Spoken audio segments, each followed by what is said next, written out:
샬롬 아포슬 청년 여러분, 좋은 아침입니다. 아니 새벽이죠. 오늘 마가복음 2장 1절부터 12절 말씀을 가지고 함께 말씀을 나누도록 하겠습니다. 이 세상에 수많은 권세자들이 있습니다. 그런데 죄를 없애는 권위나 권세를 가진 사람은 없습니다. 죄에 대해서 법이라는 기준으로 심판을 내릴 수는 있지만 죄를 아예 없앨 수 있는 사람은 없습니다. 죄 지은 사람이 죄를 숨길 수는 있겠지만은 반드시 시간이 지나려면 드러나기 마련입니다. 그걸 아예 없애버릴 수는 없습니다. 드라마나 영화를 보면은 미결된 죄에 대해서 다룬 드라마나 영화들이 많은데 꼭 시간이 지나가면 우연찮게 발견되는 경우들을 우리가 종종 봅니다. 죄는 숨길 수가 없습니다. 근데 오늘 본문을 보면은 참 희한한 일이 생깁니다. 예수님이 죄를 없애요. 이게 사실 우리 입장에서는 별것 아니겠지만은 예수님을 당시에 본 사람들이 생각했을 때 얼마나 이게 이상한 일일까? 그가 가진 권위는 어디서부터 오는 것이길래 그 정도의 능력이 있는 것일까? 충분히 궁금증을 가질 만한 일이었다는 거예요. 자, 오늘 본문을 보면은 예수님이 어디로 가시냐면은 가버나움이라는 동네로 들어가십니다. 근데 들어가는데 많은 사람들이 모여 있었어요. 그들에게 이제 말씀을 가르치고 있는 중에 어떤 일이 일어나면 중풍병자가 등장해요. 지인들이 많은 사람들을 뒤로 한 채 지붕을 뜯어가지고 중풍병자를 예수님께 내립니다. 예수님은 그들의 믿음을 보셨다고 성경은 기록해요. 예수님은 그러면서 중풍병자에게 말해요. 뭐라고 말하느냐? 이게 중요한데, 작은 자야, 네 죄사함을 받았다. 여기서 예수님은 죄를 사하셨어요. 죄의 삭은 사망이고 당시 율법으로 말하자면 죽음이었습니다. 죄를 씻기는 방법은 구약의 율법을 따라 정결의식을 행하는 것들도 있었지만은 씻지 못할 죄들도 있었어요. 가령 예를 들면 이제 우상을 섬기는 것, 그리고 근친상간에 가는 것. 그래서 당장에 돌려쳐서 죽이는 죄들도 분명히 있었습니다. 근데 여기 중풍병자에게 예수님이 선포하셨어요. 네가 죄 사함을 받았다. 당시의 문화적 상황으로 생각해 본다면 그가 이제 중풍병자가 병을 얻은 것은 죄로 인한 결과다 라고 생각하는 많은 사람들이 통념을 완전히 깨버린 겁니다. 그 전까지는 병을 고치셨어요. 근데 여기서 죄를 사하겠다고 선포하신 겁니다.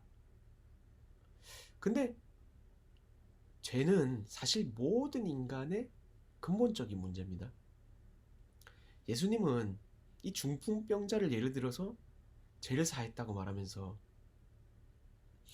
인간의 근본적인 문제를 고치기 위해서 내가 왔고 내가 그 근본적인 문제를 고칠 수 있다 라는 선포를 하게 된 거죠. 그러니까 죄를 사하시겠다는 말은 너를 단순히 병으로부터 건져내겠다라는 의미를 넘어서서 너를 구원해내겠다라는 선포였다는 겁니다. 우리를 포함해서 많은 사람들이 오해하고 있는 부분 중에 하나가 뭐냐면 하나님은 우리 현상 그것만 보고 고치시는 분이 아니라는 거예요. 우리는 어떤 문제가 생기면은 그 문제 하나만을 해결하기 위해서 하나님 이름 붙잡는 경우가 있습니다. 근데 사실 그 문제들의 많은 부분들이 해결되지 않는 경우가 있어요.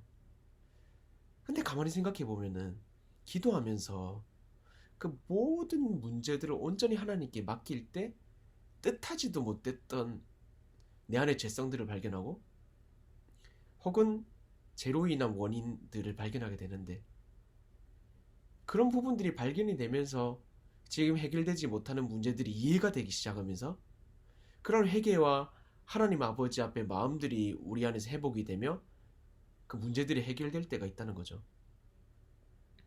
경험해 보신 분들은 이해가 가실 거고 경험하지 못하신 분들은 하나님께 현상적인 문제뿐만 아니라 모든 문제를 통틀어서 하나님께 맡길 필요가 있다는 겁니다. 하나님은 근본적인 문제를 해결해 주시기를 원하셔요. 중풍병자의 근본적인 문제가 무엇이었습니까? 죄인이라는 문제를 완전히 해결하신 거거든요. 그래서 우리의 진짜 근본적인 문제를 해결하실 수 있는 능력이 우리 주님께 있음을 믿고 우리는 그에게 털어놓고 맡기는 태도가 필요하다는 것입니다. 예수님이 마태복음 11장 28절에 이렇게 말씀하셨어요. 수고하고 무거운 짐진 자들아 다 내게로 오라. 내가 너희를 쉬게 하겠다. 이 모습을 보고 서기관들이 혀를 차죠. 신성모독이다. 누가 죄를 사할 수 있느냐? 하나님 외에 누가 그런 일들을 할 수 있느냐? 놀랍게도 근데 이 말은 그들의 입 밖으로 낸 말이 아니었습니다. 혼잣말도 아니고 마음속으로 말한 말이었어요. 근데 그렇게 생각하는 줄 아시고 예수님이 바로 말씀하셔요. 뭐라고 말씀하십니까? 9절과 10절을 제가 읽도록 할게요. 중풍병자에게 내 죄사함을 받았느니라 하는 말과 일어나 내 상을 가지고 걸어가라는 말 중에서 어느 것이 쉽겠느냐? 그러나 인자가 땅에서 죄를 사하는 권세가 있는 줄 너희로 알게 하려 하노라 하시고, 사실 생각해보면 둘 다 어려운 일입니다. 둘 다 당시의 사람도 지금도 그렇지만 불가능한 일이에요. 중풍병이 낫는 것과 죄를 사해주는 것. 근데 예수님은 거기서 사람들이 불가능한 것들 중에서 더 불가능하다고 생각하는 죄를 사하는 권세를 보이셨다는 겁니다. 왜요? 단순해요. 그가 곧 하나님의 아들이고 하나님의 권세를 가진 자라는 사실을 말씀하고자 한 겁니다. 우리는 이 하나님이란 이름을 너무 쉽게 생각할 때가 있습니다. 많이 들어요. 친숙하기도 하고. 그러니까 많은 우리 문제들 속에서 그 예수님의 권위와 능력을 경시 여길 때가 있다는 겁니다. 하나님이 많은 것들을 해결할 수 있는데 하나님이 이것까지 해결하실 수 있겠어? 하나님께 기도하면 됐네. 뭐 이런 것까지 기도할 필요가 있겠어? 사실 그 이름의 능력과 권세는 인간으로서 불가능한 능력이고 인간으로서 도무지 쳐다보지도 못할 권세라면인데도 불구하고 우리가 그것을 경시 여길 때가 있다는 거예요. 사실 그거는 근데 하나님 입장에서는 아주 잘못된 불신앙의 모습이죠. 그래서 우리에게 어떤 모습이 필요하냐? 그의 권위를 인정하는 것, 그리고 그를 신뢰하는 태도가 필요하다는 거예요. 신뢰한다는 것은 맡긴다는 것을 뜻해요. 이 또한 맡긴다는 것은 그분을 의지하고 내 생각을 내려놓는다는 것을 의미하기도 합니다. 참 우리는 분주함 가운데 살아가요. 코로나 때문에도 마음이 분주하고 상황이 분주하고. 근데 이 코로나가 없을 때도 사실은 참 많이 우리는 분주해요. 뭘 보면 알 수 있냐면 하나님께 내어놓을 수 있는 시간이 없어요. 다른 일들 하기에 바쁘잖아요. 뭐가 그렇게 분주한지 몰라요? 저도 사실 그래요.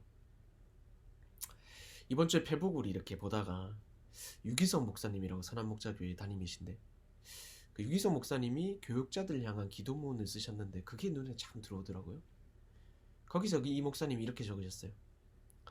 우리의 진짜 모습은 지금처럼 아무런 모임도 만남도 가질 수 없이 혼자가 되었을 때 드러납니다. 주님과의 관계가 정말 인격적이고 친밀한지 말입니다. 우리는 자신에게 정직해야 합니다. 지금은 누구에게 잘 보일 필요도 없고 그럴 수도 없습니다. 오직 주님만이 우리를 보실 뿐입니다. 여러분은 정말 하나님의 성전입니까? 여러분은 주님 안에 있고 주님은 여러분 안에 거하십니까? 여러분은 진정 주님의 종입니까?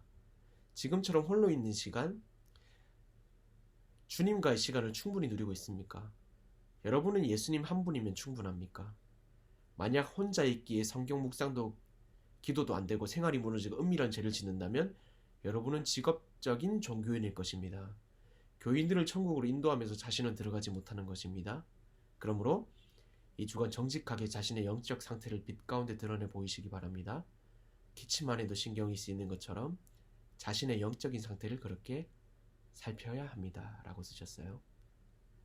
우리가 정말 하나님을 신뢰한다면, 그의 권세를 인정한다면 뒤에서 요구하는 서기관들의 모습이 아니라 그를 찾고 그에게 나아가는 우리가 되어야 한다는 것입니다. 하나님은 그를 찾는 자들에게 그의 권세와 능력을 한껏 베푸셔요. 중풍병자가 하나님 앞에 나왔다가 영혼의 죄와 육신의 병이 고쳐졌어요.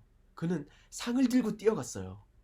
그 능력이 우리 주님에게 있으니 우리가 누구에게 먼저 나아가야 될까요? 코로나로 인해서 우리에게 많은 시간이 주어졌어요. 혹은 그대로 출근한 시들도 있지만 그 가운데 또 주어지는 짜투리 시간들이 있잖아요. 그동안 하나님께 나아가야 되지 않겠어요? 이렇게 하나님께 나아가 하나님의 얼굴을 뵙고 하나님과 동행하는 저와 여러분 될 수 있기를 바랍니다. 하나님 언제나 우리를 기다리셔요. 여러분을 기다리셔요. 주께 우리 모두가 나아가는 귀한 하루 될 수 있기를 주님의 이름으로 축원합니다.